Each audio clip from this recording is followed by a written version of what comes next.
Students, अनु की पाठशाला में आपका स्वागत है। जैसे कि आपको पता है बच्चों की इस यूट्यूब चैनल पे हम 10th बोर्ड मैथमेटिक्स सब्जेक्ट की क्लासेस जो है वो रेगुलर कर रहे हैं और हम जो है प्रश्नावली 3.1 दो चरों वाले रैखिक समीकरण युग्म इस प्रश्नावली को कर रहे थे। और इससे पहले प्रश्नावली के क्वेश्चन स्टार्ट करने से पहले हम इस प्रश्नावली के जो बिल्कुल बेस है, जो कंसेप्ट है, उनके बारे में पढ़ रहे थे कि किस प्रकार से इसका जब बेस क्लियर होगा तो हम इसकी प्रश्नावली के क्वेश्चंस को भी अच्छे से सॉल्व कर सकते हैं। तो देखिए आज का जो हमारा टॉपिक है वो ये है कि जो दो चर वाले रैखिक समीकरण युग्म है ना, इनमें जब हमने इससे पहले वाली क्लास में देखा था कि किस तरह से जब उनकी ज्यामिति हल करते हैं तो हमें प्रतिच्छेदी रेखा प्राप्त होती है या समानांतर रेखा प्राप्त होती है या फिर हमें प्राप्त होती है संपाती रेखाएं। तो आज हम उसमें देखेंगे इसमें गुणांकों का किस प्रकार से रोल है और हम बिना सॉल्व किए इसको कैसे देख के बता सकते हैं कि इसके सॉल्यूशन क्या होंगे, संपाती है या नहीं, प्रतिच्छेदी है या नहीं। तो देखिए पहली कंडीशन क्या थी इसके अंदर कि रेखाएं प्रतिच्छेद करती है,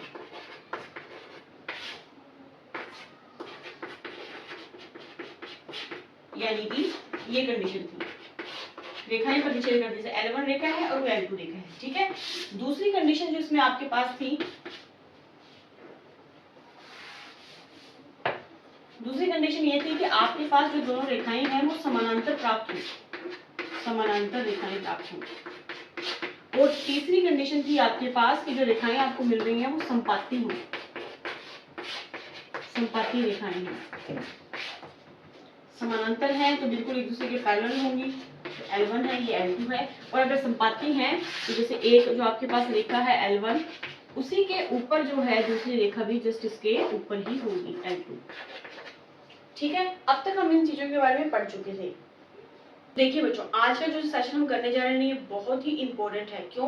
क्योंकि जो मैंने आपके सामने टेबल बना रही हूँ ना, अगर आपको दिमाग में ये अच्छे से याद हो जाती है तो बहुत सारे क्वेश्चन जो है वो हमारे 10th बोर्ड में भी और आगे कॉम्पिटिशन एग्जाम्स में भी यहाँ से जो है अच्छे से सॉल्व हो सकते हैं। तो देखो, इससे पहले वाली क्लास में आपको थोड़ा सा रिवाइज करवाऊँ तो हमने ये देखा था कि दो चर वाली, दो चर जैसे एक एक्स है और वाई है, चर दो है, दो चर वाली आपको कोई रैखिक समीकरण दी जाती है। एक रैखिक समीकरण है तो उसके हल कितने होते हैं? अनंत हल होते हैं। लेकिन जब आप उसको ज्यामितीय रूप से प्रदर्शित करें तो आपको एक सरल रेखा प्राप्त होती है।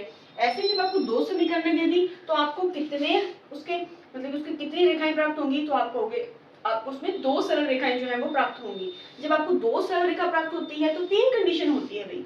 दो सरल रेखा प्राप्त होने पे तीन कंडीशन ये होगी कि या तो वो दोनों रेखाएं एक दूसरे को प्रतिच्छेद करती हैं, या वो एक दूसरे के पैरेलल होती हैं, या वो बिल्कुल क्या हो जाती है? संपाती हो जाती है, यानी एक के ऊपर बिल्कुल एक। इस कंडीशन से तीन कंडीशन जो है वो एक तरह से ज्यामितीय रूप से बनती है। तो हमने ये देखा था कि जब भी रेखाएं प्रतिच्छेद करती है ना बच्चों, तो इसका मतलब उसके सॉल्यूशन कितने होते हैं, उसके हल कितने होते हैं? तो हम कहते हैं उसके अद्वितीय हल होते हैं। अद्वितीय हल का मतलब क्या हुआ कि हमें एक ही हल प्राप्त होगा। आप देखिए एक हल होगा।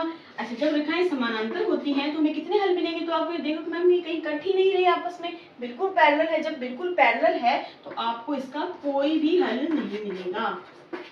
ऐसी कंडीशन के अंदर कोई भी हल नहीं होता। और तीसरी जो कंडीशन थी कि दोनों एक दूसरे पे संपाती हैं, एक दूसरे के ऊपर है, बिल्कुल एक दूसरे के ऊपर, इसका मतलब बहुत सारे हल मिलेंगे, अनंत हल मिलेंगे। तो ऐसी कंडीशन में आपको कितने हल प्राप्त होते हैं? अनंत हल प्राप्त होते हैं। अब देखिए बच्चों, हमेशा एक बात ध्यान रखना, जब भी आपको कोई ना कोई सॉल्यूशन मिल रहा है ना, चाहे एक हल मिले चाहे अनंत हल मिले, इसका मतलब जो आपका समरेखिक समीकरणों का जो युग्म है ना वो कैसा है? वो संगत है। क्या है? संगत है। तो इसका मतलब आपसे केवल ये पूछा जाता है कि अगर रेखाएं प्रतिच्छेदी है तो बताओ वो संगत है या असंगत है? तो वो रेखिक समीकरण का जो युग्म है वो आपका संगत युग्म होता है, ठीक है, संगत युग्म होता है। और यहाँ भी संपाती रेखाएं हैं, अनंत हल प्राप्त हो रहे हैं तो भी आपको कैसा हल प्राप्त होगा? संगत युग्म ही प्राप्त होगा, या संगत युग्म ही प्राप्त होता है, ठीक है। लेकिन अगर समानांतर रेखाएं हैं, कोई हल ही नहीं है, अगर कोई हल नहीं है तो इसका मतलब वो कैसे होती है? वो असंगत होती है, ठीक है। अगर आप चाहो तो इसको इंग्लिश में लिख सकते हो, संगत का मतलब होता है कंसिस्टेंट। ये तो होती है कंसिस्टेंट, ठीक है, कंसिस्टेंट होते हैं। और अगर कोई हल नहीं है, असंगत है उसके अंदर, उसको हम बोल देते हैं अनकंसिस्टेंट, अनकंसिस्टेंट, ठीक है। और इसके साथ देखो आपको एक बात और ध्यान रखनी है संपाती रेखाओं के अंदर कि भाई ये संगत तो युग्म होते हैं, लेकिन इसमें एक चीज और ध्यान रखनी है कि इसके अंदर जो हमें वैल्यूज मिलती है ना वो एक तरह से आश्रित भी होती है। तो एक तरह से ये जो है वो आश्रित युग्म भी होते हैं, एक दूसरे पे आश्रित डिपेंडेंट भी होते हैं। लेकिन जो टर्म्स आपको याद रखनी वो ये है संगत युग्म अनंत हल, इसमें भी कोई हल नहीं होता, असंगत होती है। और इसमें क्या होता है अद्वितीय हल होता है और संगत हल होते हैं। तो देखो ये जिनमें मैंने टिक किया है ना ये मोस्ट इंपोर्टेंट है, जो आपको अच्छे से ध्यान होना ही चाहिए। और बाकी आप देख सकते हो काटा तो एक ही हल हो रहा है, कहीं काट ही नहीं रहा तो हल ही नहीं है, बिल्कुल एक दूसरे के ऊपर है तो अनंत हल है। ठीक है, तो ये आपको ध्यान रखना है। अब इसमें जो एक इम्पोर्टेंट बात है कि देखो बच्चों, अब आपको एक इम्पोर्टेंट बात बताने जा रही हूँ। इससे पहले तो भाई हम ना उस पे ग्राफ के ऊपर बना के देखते थे, जो हमारे पास हल निकले होते थे उनको हम ड्रॉ करते थे निर्देशांकों को, और हमें पता चल जाता कि वे रेखाएं काट रही हैं या समानांतर है या फिर संपाती है। लेकिन मैं आपको एक कंडीशन दे दूं कि आपको ग्राफ तो बनाना ही नहीं है, आपको ग्राफ नहीं बनाना, लेकिन आपको दोनों समीकरण मैं दे दूं और ये कह दूं कि बिना ग्राफ बनाए ये बताओ कि वो रेखाएं प्रतिच्छेद करती हैं या समानांतर है या संपाती है। तो अब आप सोचिए कि बिना ग्राफ बनाए आप कैसे पता लगाओगे उन चीजों के बारे में, उसके बारे में अब हम पढ़ते हैं। देखिए आपको पता है कि आपके सामने कोई भी ऐसी समीकरण इस रूप में दी होती है a1x + b1y + c1 = 0। ये आपके सामने क्या है, एक समीकरण है। इसी प्रकार से आपके सामने दूसरी समीकरण होगी a2x + b2y + c2 = 0। आपको पता है हम इनका मानक रूप रख रहे हैं। अब आपको देखो बच्चों क्या ध्यान रखना है, जैसे आपको पता है कि इस समीकरण में x का गुणांक a1 है और इस समीकरण में x का गुणांक क्या है a2 है। तो आपको क्या करना है, इनके गुणांकों का अनुपात देखना है। कैसे कि अगर आपके पास a1/a2 का मान जो है a1/a2 इनका जो अनुपात है, अगर वो b1/b2 के अनुपात के बराबर नहीं है, a1/a2 का जो अनुपात है b1/b2 के अनुपात के बराबर नहीं है, तो इसका मतलब क्या हुआ, कैसी रेखाएं होंगी, हमेशा ध्यान रखना प्रतिच्छेदी रेखाएं होंगी ऑलवेज। तो यानी कि बिना ग्राफ बनाए आप ये पता लगा सकते हो। आपने कोई ग्राफ नहीं बनाया, आपके पास दो समीकरणें दी हुई थी, आप उन समीकरणों के आपको पता है कोई भी आपको समीकरण दी होती है तो एक वैल्यू दी होती है, मान लो 2x + 3y + 5 = 0, कोई वैल्यू दी होती है। तो मेन चीज यहाँ पे ये होती है कि आपने उसको कोई काटते निर्देशांक के अंदर उसको ड्रॉ नहीं किया, आपने क्या किया, डायरेक्ट उसके सिर्फ गुणांक देखे, a1 a2 देखा, b1 b2 देखा। तो आपको ये चीज इसमें ध्यान रखनी है कि इनके जो गुणांकों का जो अनुपात है ना कि a1/a2 का b1/b2 के बराबर नहीं है, तो इसका मतलब कैसी रेखाएं होंगी, प्रतिच्छेदी रेखाएं होंगी। ये तो है आपकी फर्स्ट कंडीशन, ये आपकी पहली कंडीशन है। ठीक है, दूसरी कंडीशन क्या है आपके पास, सेकंड कंडीशन ये है कि अगर a1/a2 का मान b1/b2 के बराबर है लेकिन c1/c2 के बराबर नहीं है, अगर ऐसी कंडीशन आपको मिले कि जब आप इनके अनुपातों को देखो समीकरणों में तो इन दोनों का अनुपात जो है इनके आपस में तो बराबर है बट इसके बराबर नहीं है, अगर ऐसी कंडीशन होती है तो हमेशा ध्यान रखना कैसी रेखाएं आपको प्राप्त होंगी, समानांतर रेखाएं प्राप्त होंगी। समानांतर रेखाएं, हमेशा आपको समानांतर रेखाएं प्राप्त होंगी। और तीसरी कंडीशन आपको क्या ध्यान रखनी है, तीसरी कंडीशन ये होती है कि अगर a1/a2 का मान b1/b2 के बराबर है, ठीक है, और इसके साथ c1/c2 के भी बराबर है, यानी कि इनको तीनों संख्याओं का जो अनुपात है ना a1/a2 का अनुपात, b1 और b2 का अनुपात, c1 और c2 का अनुपात, अगर ये आपस में तीनों बराबर हैं तो इसका मतलब क्या हुआ कि रेखाएं कैसी होंगी, आपके पास संपाती रेखाएं होंगी, संपाती रेखाएं होंगी।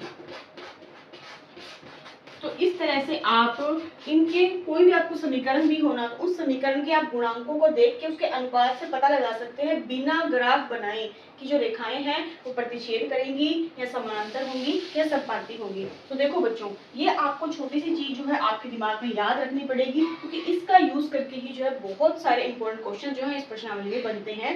और आगे बड़े कॉम्पिटिशन एग्जाम की अगर आप तैयारी करो तो वहां भी इस तरह से क्वेश्चन बहुत सारे आते हैं। अब आप देखिए थोड़ा सा अगर हम रिवाइज करें तो बताओ, अगर प्रतिच्छेदी रेखाएं होती है तो इसका मतलब क्या होगा, कितने हल होंगे उसके, एक हल होगा, तो उसको हम क्या लिख देते हैं, अद्वितीय हल होगा ना, अद्वितीय हल होगा।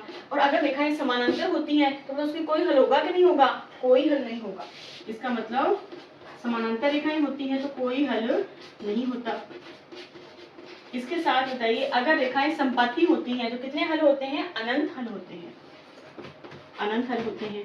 और इससे पहले मैंने आपको बताया था संगत असंगत के बारे में, तो आपको मैंने बताया था कि चाहे एक भी हल प्राप्त क्यों ना हो तो समीकरण कैसी होती हैं, वो आपस में संगत होते हैं। ठीक है, अगर कोई हल ही नहीं है तो वो जो समीकरण युग्म है वो कैसे होते हैं, वो असंगत होते हैं। और अगर संपाती हैं यानी अनंत हल निकल रहे हैं तो भी वो जो है कैसे होते हैं, संगत हल होते हैं। तो ये जो 3 पॉइंट्स मैंने आपके सामने लिखे हैं ना, कि एक तो उनके अनुपातों को देखकर पता लगाना कि कैसे वो बराबर है या नहीं है, और रेखाएं कैसी होंगी, उनके मान कैसे होंगे, और संगत या असंगत है या नहीं है। इसको आप अच्छे से नोट कीजिए कि बहुत ही ज्यादा जो है इम्पोर्टेंट है बच्चों, बहुत इंपॉर्टेंट है। यहाँ से बहुत सारे क्वेश्चंस बनते हैं। अगर आप इस पॉइंट को अच्छे समझ लोगे ना तो आपके फिर क्वेश्चन सॉल्व करना है जो बिल्कुल आसान हो जाएगा। तो मैं उम्मीद करती हूँ कि आपको समझ में आया होगा। अब हम एग्जाम्पल की मदद से देखते हैं कि इसको सोल्व कैसे किया जाता है। तो देखिए बच्चों, अब हम एग्जाम्पल की सहायता से देखते हैं कि जो मैंने आपको अभी समझाया था ना, एग्जाम्पल से बिल्कुल क्लियर हो जाएगा कि वो उनका यूज कैसे किया जाता है। अब आपको देखिए, अब हमें मानक रूप नहीं दिया हुआ, हमें एक समीकरण दी हुई है। 2x + 3y + 5 = 0, एक समीकरण ये रही, एक समीकरण आपको ये दे रखी है 4x + 7y - 2 = 0।